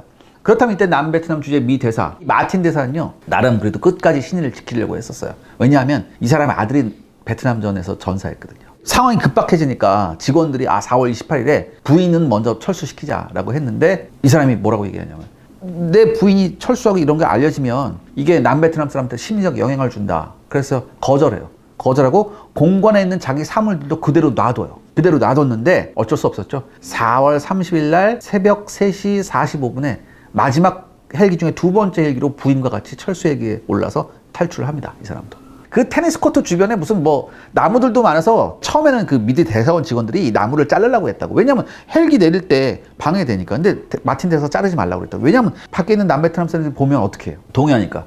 그런데 어쩔 수 없었죠. 직원들이 잘라버렸단 말이에요. 헬기 착륙해야 되니까. 이거 보니까 남베트남 이 미국도 튀는구나 이걸 생각했죠. 그래서 미 대사관 밖에서 무려 1만의 남베트남 시민들이 필사적으로 미 대사관으로 진입하기 위해서 안간힘을 썼습니다. 그러니까 질서가 엄청나게 흐트러지기도 했지만 그때마다 미 해병대가요 곤봉으로 까고 주먹으로 까고 막 최루탄도 던지고 해서 질서를 바로잡아요. 근데 마틴 대사가 떠나면서 6대의 헬기를 더 요청한다고 했지만 미국인 철수 완료를 초조하게 기다리는 미 국무부 상황실에서는요 작전을 종료시키라는 그런 지시가 내려옵니다. 그래서 진짜 마지막 헬기가 새벽 5시 24분에 이륙하고 철수 작전이 종료가 되죠. 키신저는 자랑스럽게 미국의 철수 작전이 종료되었다고 기자들한테 발표를 합니다. 그리고 이 와중에요 주 베트남 한국 공사 이대용 공사 외 140명의 한국인이 탑승을 하지 못하는 사태가 발생합니다. 그리고 결국 이대용 공사는요 이후 북베트남한테 잡혀가지고 5년 동안 북베트남 치하에서 온갖 고초를 겪으면서 억류 생활을 했었죠. 미군 대사관 경비병력들은 각종 장비를 포파하기 시작해요. 그러니까 이거 듣고 또 이제 사람들이 몰려오는 거지. 그래서 마지막 남은 미 해병대 대원들이 폭약의 지원 신간을 장착한 후에 4월 30일 오전 7시 30분에 밖에서 철수를 기다리는 사람들한테 최루탄을 던지면서 문을 완전히 폐쇄해버립니다. 그리고 7시 53분에 대사관 옥상에서 이륙을 하죠. 그래서 이렇게 해서 마지막 남은 경계 인력까지 모두 미국인은 최다 사이공을 떠났습니다. 그리고 잠시 후에 미 대사관 건물 내부는 폭파가 됐죠. 철수 작전의 결과는 어떻게 될까요? 그러니까 4월 29일부터 30일까지 양일간요. 헬기 70대, 그다음에 630소티로 미국인 1,373명, 그다음에 남베트남인 5,595명, 그다음에 제3국인 83명을 철수시킴으로 해서 사상 최대 규모의 헬기 철수 작전이 단시간 내에 완료가 됩니다. 그리고 4월 중에 미국인 6,763명, 그리고 남베트남인과 제3국인을 포함한 45,125명, 그 다음에 거룻배 어선을 이용해서 미 함정에 탑승한 6,000여 명이 남베트남을 탈출하게 됩니다. 그러니까 여러분들 베트남전 다큐멘터리 영상 보시면 이게 항공모함에서 멀쩡한 헬기를 바닷속에 버리는 장면이 있어요. 이게 뭐냐면 워낙 많은 헬기들이 왔다 갔다 하면서 항공모함에 왔다 갔다 하면서 항공모함에 더 이상 헬기를 탑재할 공간이 없기 때문에 눈물을 머금고 어떻게 하느냐, 멀쩡한 헬기를 바닷속에 밀어서 버려버리는 거예요. 그 다음에 웬만한 헬기를 또 다 버려버린 이유가 뭐냐면 그만큼 헬기가 없는 만큼 사람을 더 태울 수 있으니까. 그 다음에 기타 민간 항공기를 이용하거나 비밀리에 수송된 인원도요 4,000명 가까이 됩니다. 그래서 패망 직전까지 남베트남을 탈출한 남베트남 사람들은 6만 5천여 명으로 추산됩니다. 그러니까 이 모든 철수 작전은 마틴 대사의 지침하에 미군이 수행한 거죠. 근데요, 미 의회는요, 이 철수 후에 미군과 미군의 군용 장비를 운용해서 남베트남인을 철수시킨 것이 굉장히 못마땅하다고 얘기했어요. 왜냐하면 대통령이 해외에 주재하는 미국인을 보호하는 데 필요한 조치를 할 수 있는 권리는 인정하지만 남베트남인을 철수시키는 데 대통령이 의회 승인 없이 함선 항공기 해병대를 운용할 수 있는 권한이 있느냐 없느냐를 따지는 그런 논쟁이 한때 굉장히 많이 벌어졌었어요. 그리고 사실 이런 상황에서 외국인 받아들이는 게 원래 10,000명으로 상한선을 그어버렸었거든. 근데 이게 뭐야? 6만 명이 넘게 들어왔으니까. 아무튼 포드 대통령은 끝없는 논쟁에서 지쳐 백악관 대변을 통해서 이런 얘기를 합니다. 남베트남인을 철수시키는데 미군을 운영한 것은 합법성을 따져서 운영했던 것이 아니라 도의적인 측면에서 미군을 운영했고 남베트남인들을 철수시킨 거였다. 그들은 공산화 이후 죽을 것이기 때문에 구해주었고 지금도 그것을 자랑스럽게 생각한다. 이렇게 발표를 합니다. 이제 미군은 베트남 땅에 단 한 명도 남지 않게 되었습니다. 그리고 드디어 공산 베트남군은 사이공으로 진입을 시도합니다. 시청자 여러분들의 구독과 좋아요는 영상 제작에 정말 큰 도움이 됩니다. 여러분들 부탁드리겠습니다. 구독과 좋아요. 미국인이 완전 철수한 이후 베트남은 어떻게 되었나요? 네, 대통령 취임식을 마친 두옹반 미는 부통령의 응우엔 반 후엔 전 하원위원장, 그 다음에 수상의 부반 마우 반정부파 하원의원, 그 다음에 공보장관에 그의 보좌관이며 하원의원인 리퀴청을 임명한 등 마지막 내각을 구성했습니다.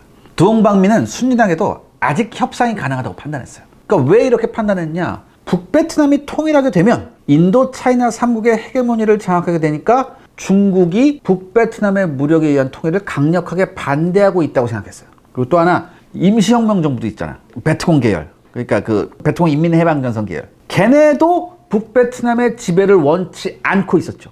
북베트남도 남베트남 전체를 통치할 행정 조직이 아직은 안 되어 있기 때문에 일시적인 과도 정부가 필요할 것이라고 이 민 대통령은 생각한 거예요. 그런데 이건 이 두홍반민의 야무진 착각이었어요. 북베트남에서는요, 이미 친중국파가 완전히 거세된 상태였어요. 레주원을 비롯한 친소련파가 모든 권력을 장악하고 있었습니다. 두 번째, 북베트남 내 임시혁명정부 남베트남 해방전선의 입지는 이미 1968년 구정공세 때 거의 와해됐어요. 그래서 이 임시혁명정부의 임시대표가 누구냐? 북베트남 장교였다고요. 또한 북베트남이 사전에 남베트남 점령지 행정을 담당한 요원을 양성하고 있었다는 사실을 이 두홍반민은 전혀 모르고 있었어요. 아무튼 이 두홍반민은요, 4월 29일 오전에 공보장관 외 3명을요, 탄손누트에 있는 북베트남 임시혁명정부 대표한테 보내요. 협상하려고. 근데 제가 말씀드렸잖아요. 임시혁명정부 대표가 누구라고? 북베트남 장교였어요. 그러니까 이 북베트남 장교가 남베트남에서 이렇게 협상단이 오니까 어떻게 했냐? 정원에 데리고 가요. 정원에 데려가서 우리들이 재배한 바나나 같이 먹자. 뭐 이런 시덥지 않은 농담을 하고 있었어요. 그러니까 남베트남 측, 우리 지금 바나나 먹을 시간 없고 우리가 좀 협상을 해야 되니까 이렇게 막 재촉을 하니까 북베트남 고위장교가 어떻게 했느냐? 나는 군인이기 때문에 정치적인 문제는 말할 수 없어요. 이러고 얼버무려 보여요. 그러니까 남베트남 정부가 다급해졌죠. 그러니까 이렇게 생각하고, 우리가 정부 협상 대표단을 보내니까 얘네가 말을 안 하려구나. 그렇다면 뭐야? 제야의 중립적인 인물들을 뽑아서 보내자. 그럼 이제 협상을 하겠지라고 해서 누굴 보냈냐? 쯔옹곡 리엥 변호사하고 추탐루안 교수, 그 다음에 찬틴 신부 등 이 3명을 보내요. 그러니까 이 3명은 어떤 사람들이냐면 제야 중립파의 대표적 인물들이었거든요. 이런 사람들을 보냈는데 역시나 북베트남은 어떻게 했어요? 시간을 끌었어요. 그러면서 군대부터 먼저 해산해라, 이런 주장을 되풀이합니다. 그러니까 날이 어두워졌죠. 그 다음에 지금 북베트남에 있는 탄손누트에 북베트남군이 있는데 탄손누트에 뭐가 있어요? 공항이 있잖아. 탄손누트 공항이 있잖아. 그러니까 여기에 계속 교전하고 대포 떨어지고 막 이랬다니까 어쩔 수 없이 남베트남 측 대표들이 빈손으로 돌아와요. 그러니까 여기서 뭐가 알 수 있습니까, 여러분은? 애초에 북베트남은 뭐가 없다? 협상 따위는 안중에도 없었던 거예요. 전형적인 공산주의식 방법에 당한 거예요. 그러면 이제 어떻게 되나요? 4월 30일 날이 밝으면서 북베트남군의 공격이 재개가 됩니다. 남베트남군한테는요, 상급 부대로부터 아무런 지시도 없었습니다. 그리고 드디어 북베트남군 T-54 전차들이 사이공으로 진격하기 시작해요. 비엔호아 전선을 고수했던 남베트남군은 밀리기 시작합니다. 북베트남군은요, 공격 4일 만에 비엔호아 공군기지를 탈취하고요, 남베트남군은 후퇴하면서 필사적인 전투를 계속합니다. 그러니까 진작에 이랬어요. 진작에. 수안녹 전투에서 명성을 날렸던 남베트남군 제18사단 장병들은 사단장을 신뢰하고 있었기 때문에 아직 건재를 유지했어요. 사단장 레민다오 준장은 전날 미군 친구로부터 같이 철수하지 않겠냐는 무전을 받았지만 거절했습니다. 이 전설이 되어버린 남베트남 보병 제18사단은 이 무렵이면 이제 사단이라고 하기에는 너무 부족한 인원이었습니다. 5,000명밖에 안 됐거든요. 그러니까 사단이 아니고 거의 여단급이었죠. 하지만 빛나는 공적을 세웠죠. 레민다오 준장은 남베트남 패망 후 행방불명이 됐습니다. 이 이야기는 제가 나중에 다시 드리겠습니다. 북베트남군 제3군단 예하 제14단은 오전 8시경 탄손누트 공항에 대한 공격을 시작했고요. 북베트남 제2군단도 오전 9시 30분까지는 사이공강 다리까지 진격을 합니다. 그리고 13번 도로에 연해서 전선을 고수하던 남베트남군 제5사단장 레응웬 비 준장은 군단과 통신이 두절되자 사이공에 무슨 일이 일어났다고 판단을 해요. 그래서 장병들을 집결시켜서 가용한 차량을 총동원해서 사이공으로 철수합니다. 그런데요, 사이공에서 약 50km 북쪽으로 떨어져 있는 기지에서 철수하던 제5사단은 도로를 차단하고 있던 북베트남군의 공격을 받고요, 사단은 완전히 와해가 됩니다. 사단 참모들은 북베트남군한테 포로가 됐고요, 사단장 레응웬 비 준장은 여기서 자결을 합니다. 연대장 시절 그는 함께 근무하던 미 군사 고문단과 시차로 미군 장성들에게 매우 유능하다는 평을 들었던 남베트남군에서는 보기 드문 예외적인 능력의 소유자였습니다. 이런 사람이 이제 자결을 한 거예요. 그리고 여기서 늦었지만 또 다른 슬픈 영웅들이 탄생합니다. 남베트남이 지도상에서 사라지기 하루 전인 4월 29일 남베트남 공군 소속 티엔중이와 쯔엉반 히엔중이가 조종하는 821 공격 비행대대 소속 AC-119 건십이 탄손누트 비행장을 수호하기 위해 전투를 밤새워서 했습니다. 그리고 이른 새벽 재무장과 급유를 위해서 탄손누트 공항에 착륙을 해요. 밤새껏 싸웠으니까 이 사람들 어떻게 했어? 지칠 대로 지쳐 있었겠죠? 근데 이 사람들한테 대대 작전 장교가 작전 중지해라 이렇게 명령을 해요. 하지만 이 두 명은요 이걸 무시하고 다시 건십을 타고 하늘로 날아오릅니다. 그리고 이들 출격에는요 남베트남 공군 518 비행대 소속 스카이레이더 2기가 합세합니다. 이 2기에는 쯔엉풍 소령하고요 푹대위가 각각 탑승해 있었죠. 이들 세대 항공기는요 그들이 할 수 있는 한 진격하는 북베트남군을 향해 지상 공격을 계속했습니다. 그리고 오전 7시 티엔중이 일행의 건십이 북베트남군 SA-7 지대공 미사일에 피격이 됩니다. 고도 3000피트 상공에서 채공 중이던 기체의 탄두가 직격을 해요. 그리고 비행기는요 곧 불길에 휩싸여서 추락합니다. 결국 전원 전사하죠. 얼마 있지 않아 쯔엉풍 소령의 스카이레이더 역시 대공 미사일에 피격이 됩니다. 결국 추락해서 소령은 전사했죠. 푹대위는 그나마 운이 좋은 편이었습니다. 탄약이 바닥난 후 탄손 루트로 귀환해서 운 좋게 탈출해서 미국으로 갈 수 있었어요. 그래서 캘리포니아에 살고 있다고 합니다.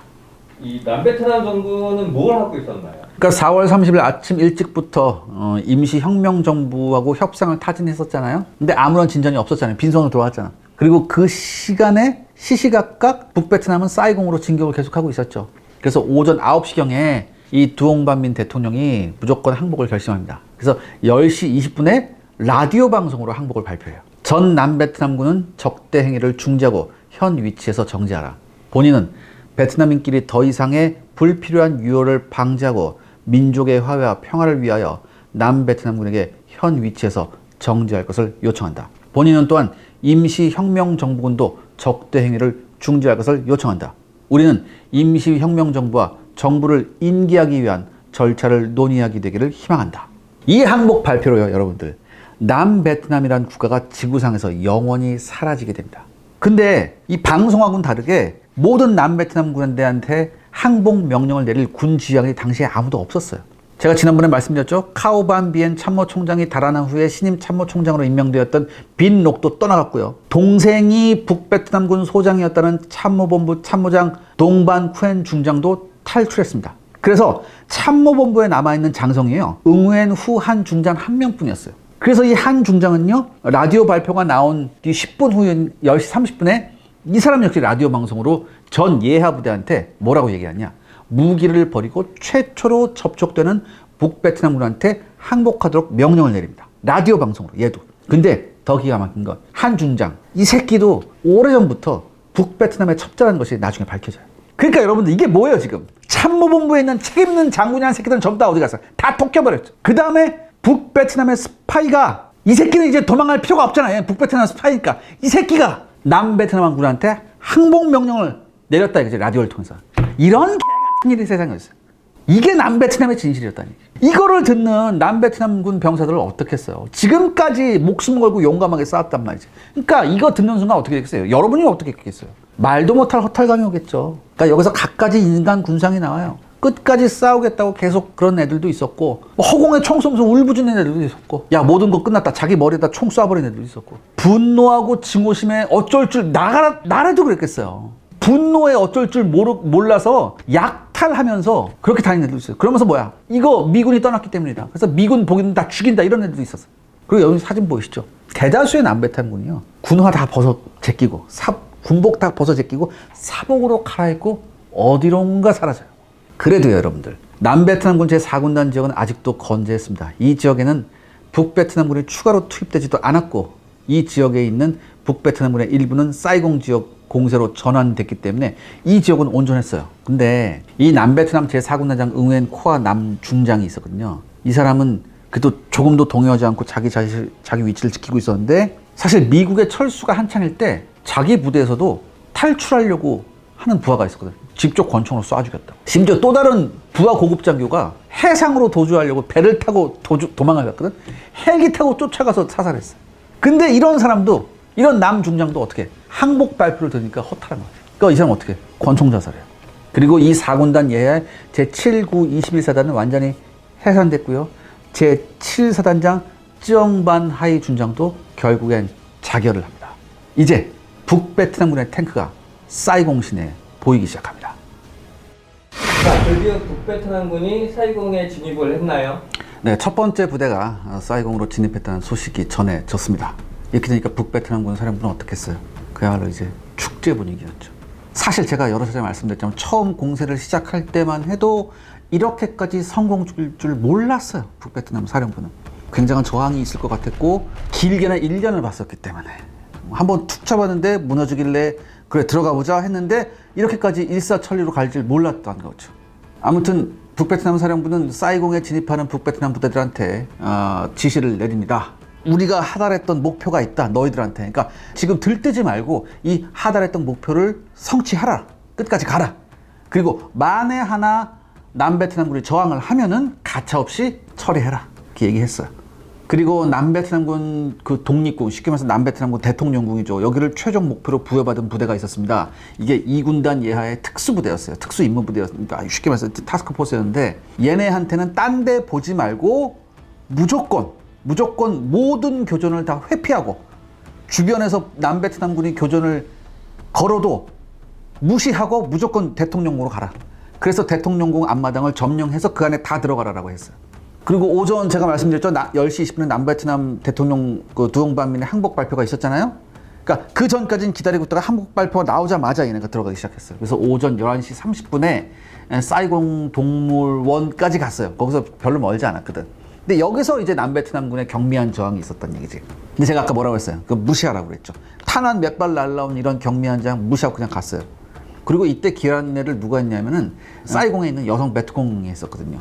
특수임무부대 소속의 TOC 전차 한 대가 미 대사관 앞을 통과해요. 그래서 독립군까지 지켜야 합니다. 그러니까 여기 철창문이 다 닫혀 있었거든. 철문을 그대로 쾅 하고 밀치고 들어가죠. 그래서 들어가자마자 이제 남베트남 경비용들은 다 도망가요. 무장 해제당하고. 그리고 여기 전차에 병사들이 잔뜩 타고 있었잖아요. 이 병사들, 어린 병사들, 10대 후반에서 20대 초반의 병사들이 AK 소총을 거머쥐고 전차에서 뛰어내려서 바로 대통령 집무실로 뛰어들어갑니다. 그래서 남베트남 기를 끌어내리고 일단은 뭘 거느냐, 북베트남 기가 아니라 임시혁명정부기를 개항해요. 굉장히 이것도 정치적인 술수죠. 그렇죠? 왜? 아직까지 임시혁명정부하고 북베트남이 손을 잡고 있다는 것을 사이공에 보여줄 필요가 있었어요.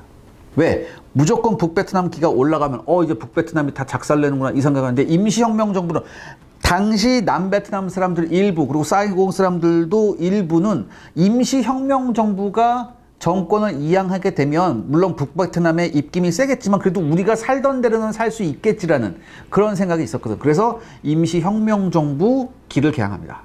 그리고 이 무렵부터 사이공 거리에서는요 베트콩들이 메가폰을 잡고 차를 타고 돌아다니면서 큰 소리를 외칩니다. 사이공은 해방됐다고. 그리고 이때 대통령궁에 가장 먼저 들어갔던 부대의 지휘관이 있었어요. 응우엔 만탕이라는 소령이었는데 이 소령이 바로 독립궁으로 들어가요. 그래서 오후 1시 45분에 대통령 집무실에 딱 들었어요, 이 사람. 그러면서 여러분 사진 보셔서 알겠지만 두옹반민하고 뭐 여러 강요들이 정장 입고 이렇게 앉아 있었거든. 근데 그 뒤쪽에서 확 나타나요. 그러니까 화들짝 놀라서 뒤를 돌아보죠. 그러면서 이 두옹반민이라서 뭐라고 하냐? 이 남베트남 정권의 인계 절차를 당신과 논의할 수 있다 이렇게 해요. 근데 무슨 일개 소령하고 논의해? 말 같지도 않은 소리죠, 그렇죠? 이때 그리고 응면 반탕 소령의 입에서 걸작이 나옵니다. 뭐라고 하냐? 니들은 전쟁 포로다. 우린 포로하고 뭘 논의하지 않는다. 한마디로 딱 잘라고 바로 연행해 버려요.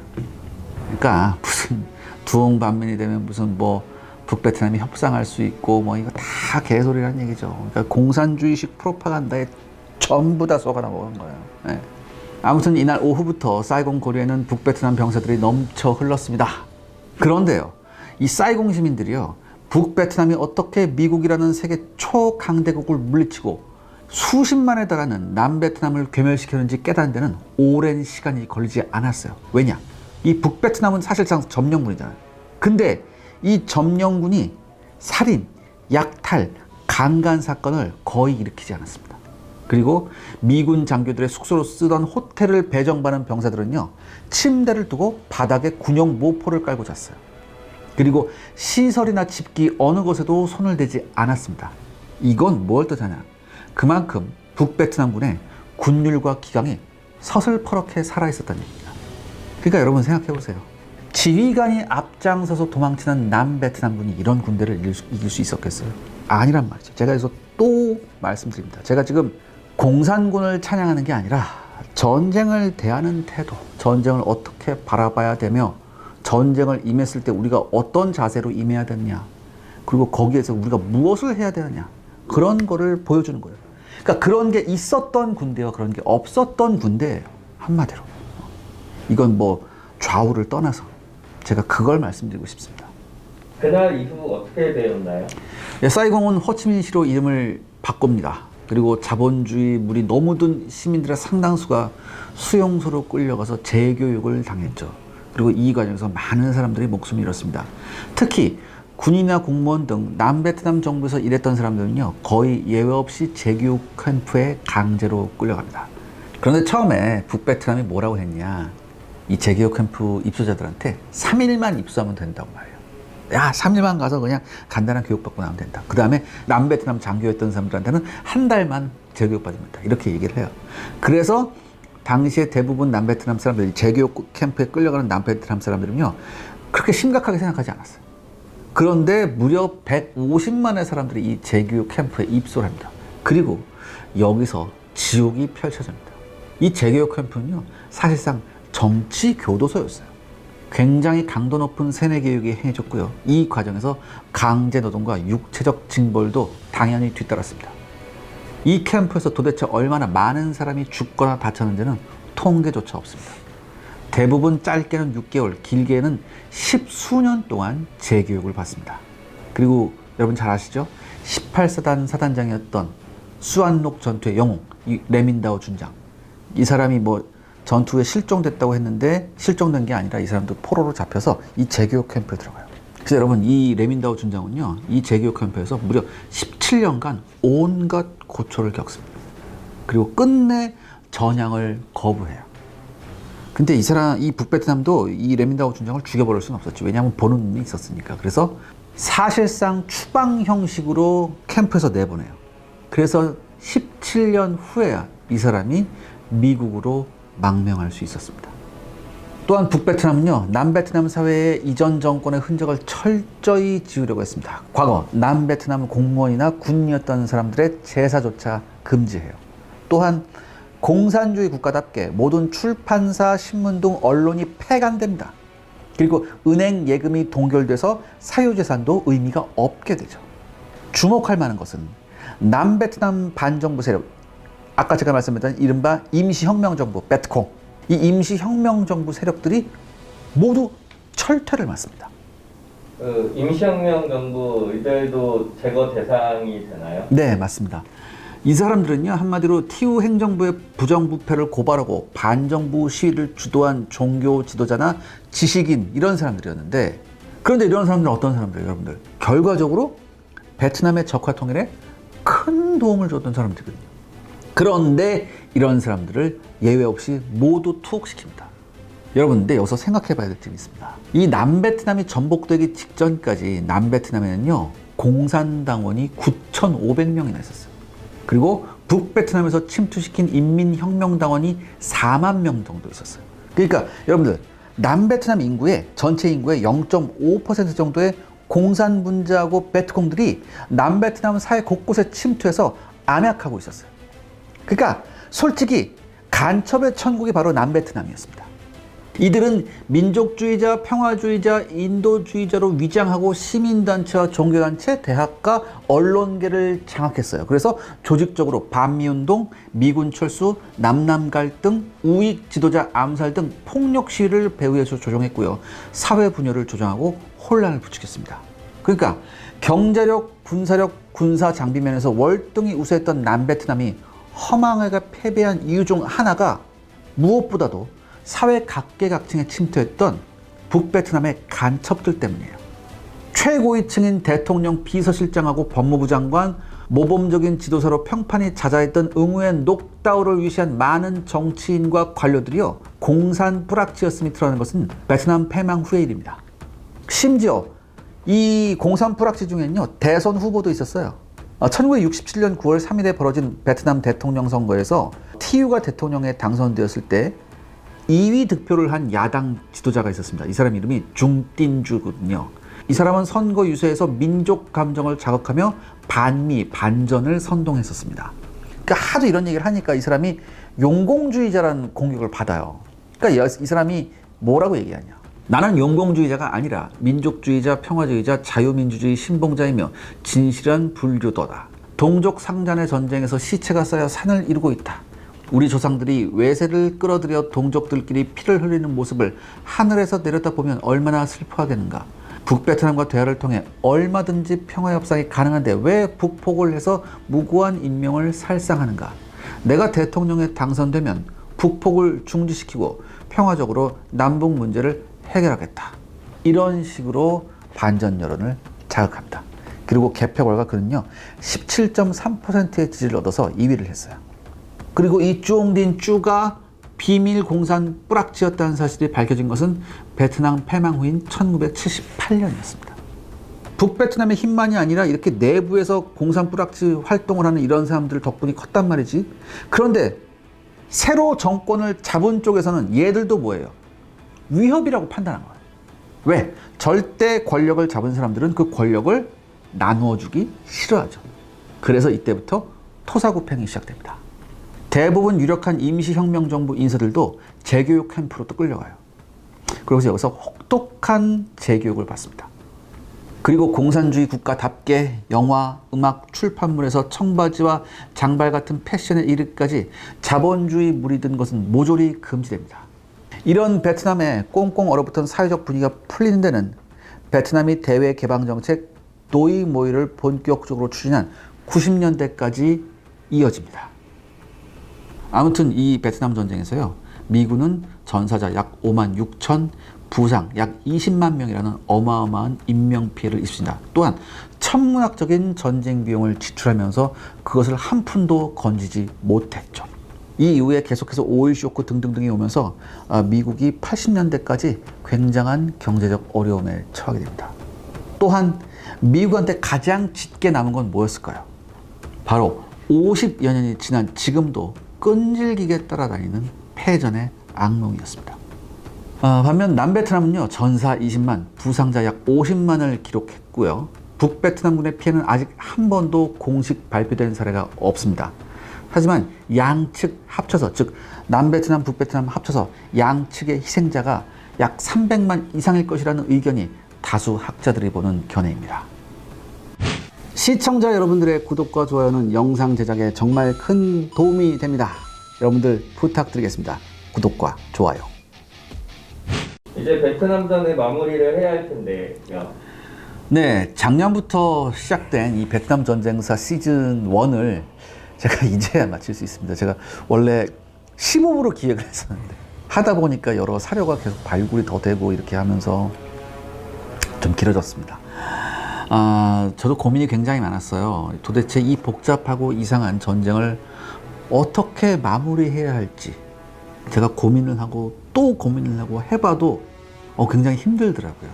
그래서 결국은 제가 이 첫 번째 시즌 1 영상을 제작하면서 제가 많은 참고 서적이 있었는데 그 중에 하나가 이 베트남 전쟁이라는 책이었습니다. 이거 저자가 여러분 잘 아시는 이제 박태균 원장님인데, 그래서 제가 이 박태균 원장님을 직접 찾아뵙고 도대체 이 베트남 전쟁을 어떻게 바라봐야 되느냐에 대한 그런 질문을 드리면서 마무리를 부탁했습니다. 두 가지라고 생각합니다. 하나는 베트남을 제대로 이해 못한 것. 그러니까 역시 이 베트남을 들어가려고 했으면 베트남에 대해서 이해해야 되는데, 나중에 남베트남 패망한 그때 나온 미국 문서가 있어요. 거기 보면 정확히 그 얘기가 나와요. 우리는 베트남 몰랐다. 네, 베트남 사람들이 어떤 생각을 갖는지, 또 베트남 공산당이 어떤지 몰랐다. 두 번째는 중국과 베트남 관계에 대한 어떤 잘못된 편견. 초록은 동색이다. 중국도 공산당, 북베트남도 공산당. 친구겠지. 안 친했거든요. 그러니까 사실 그런 부분들이 사실 미 지상군이 17도 이북으로 북진을 못하고 그 밑에 남아있는데, 이게 군인들이 가가지고 군인 역할을 한 게 아니라 경찰 역할을 한 거죠. 남베트남 정부를 지키는. 그런 상황 속에서 군인들의 사기도 떨어지고, 우리가 영화에서 나타나는 뭐 플래툰이라든가 지옥의 묵시라든가 메탈 자켓이라든가, 이게 그 당시 상황을 잘 반영한 그런 영화들이기 때문에 저는 그 두 가지가 가장 큰 미국의 전략적 실수의 출발점이 아니었나라고 생각을 합니다. 기본적으로 이 전쟁 자체가 남베트남과 북베트남 전쟁이 아니거든요. 그러니까 남베트남하고 남베트남에 반대하는 게릴라들의 전쟁이고, 북베트남은 그 게릴라들을 지원하는 역할을 했었기 때문에 미국도 기본적으로 북베트남에 폭격은 하지만 지상군은 안 가고, 물론 그게 중국이 개입을 할까에 대한 걱정도 있었고, 다른 한편으로는 북베트남이 직접 밀고 내려오지는 않았거든요. 네. 그래서 미국을 집중한 건 호치민 루트예요. 이 게릴라들을 도와주는 루트에 대한 폭격을 더 집중을 했던 거기 때문에, 뭐 탁월했다라고 한다면 뭐 북베트남이 직접 밀고 내려오지 않은 거 정도. 근데 있는 상황을 잘 이용한 거겠죠. 네. 베트남 전쟁은 게릴라전이에요. 근데 게릴라전이란 게릴라들이 기본적으로 민간인이 있는 지역들을 베이스로 해가지고 게릴라들이 활동을 하기 때문에, 게릴라전은 민간인 학살이 일어날 수밖에 없어요. 그건 제가 보기엔 피할 수 없는 부분들입니다. 그러니까 사실 제일 문제가 되는 거는 그런 게릴라전에 외부로부터 개입한 게 문제가 되는 거죠. 사실 게릴라전은 외부에 개입을 하면 안 됩니다. 그 사람들을 파견하는 결정을 했던 국가가 저는 이 부분에 대해서 책임을 져야 된다고 생각을 해요. 저희가 사실 POW가 있잖아요. POW도 Prisoner of War라고 해서 War Crime인 사람들을 하지만, 그렇다고 해서 일반 범죄자하고 동일하게 취급을 하지 않습니다. 왜냐하면 국가에 의해서 동원된 사람이기 때문에. 그리고 POW는 전쟁이 끝나면 돌려보내게 돼 있어요. 똑같은 부분이라고 생각을 합니다. 그러니까 전쟁을 결정한 국가의 차원의 문제지 개인 차원의 문제는 아니다. 그리고 민간인 피해는 게릴라전에서는 발생할 수밖에 없는 거고,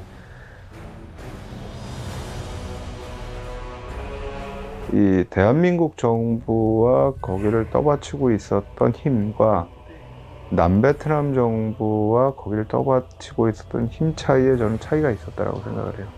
그러니까 한국의 보수는 사실 이 19세기 개화파로부터 해서 상당히 긴 역사를 가지고 있습니다. 그러면서 상당히 탄탄한 어떤 나름대로의 보수의 이데올로기와 물적 토대를 가지고 있는데, 베트남의 보수는 사실 처음에 프랑스 식민지로 시작하면서 우리하고 다른 게 거기는 카톨릭으로 시작을 했어요. 근데 카톨릭이 사실 베트남 전체 인구의 한 10% 대외 좀 안 될 텐데, 베트남 불교 국가였거든요. 그러니까 사실 이 베트남에서의 남베트남 정부를 바치고 있었던 세력들은 스스로 자생할 수 있는 능력이 없는 세력들이었고, 한국의 보수는 사실은 자생할 수 있는 힘을 충분히 가지고 있었던 세력이었고, 또 그만큼 그 내부에서 뭔가를 혁신하려고 하는 힘을 가지고 있었던 세력들이었고, 저는 이게 제일 결정적이었던 것 같아요. 여러분, 이 결과적으로 이 이데올로기의 대립과 독립의 문제, 그리고 당사자 간의 이해 충돌이 얽히고 설키면서 굉장히 설명하기 힘든, 그렇지만 보여주지 말아야 할 장면들만 골라 보여준 비극적인 전쟁이 바로 이 베트남 전쟁이었다고 저는 생각합니다. 이 전쟁은요, 2차 대전 이후 국제질서 개편에도 한몫합니다. 모든 정론이 깨져버린 전쟁이에요. 쉽게 말해서 강대국은 절대 패하지 않는다. 더군다나 핵을 가지고 있는 강대국이 절대 전쟁에서 패할 수 없다. 이런 정론이 죄다 깨져버리죠. 그리고 동서냉전의 시대 때 양쪽 그 어느 쪽에도 동맹을 맺지 않고 비동맹 노선을 지키면서 이른바 제3세계로 불리면서 이익을 취하는 그런 나라들도 나오게 됩니다. 또한 같은 공산권에서도 분쟁이 굉장히 많이 발생하죠. 제가 아까 말씀드렸듯이 북베트남하고 캄보디아하고 전쟁, 북베트남하고 중국하고 전쟁, 그 다음에 중국하고 소련하고도의 여러 가지 불협화음이 굉장히 많았었죠. 자유진영도 마찬가지입니다. 자유진영 내에서도 특히 남미를 중심으로 한 이런 반미 감정이 엄청나게 심했었죠. 그래서 뭐 니카라과 사태 등등등등이 있었었고요. 같은 나토 국가였던 그리스와 트리키에가 전쟁을 하는 그런 것도 있었습니다. 그러니까 지금까지 생각했던 모든 정론이 이 베트남 전쟁 이후에 다 깨져버려요.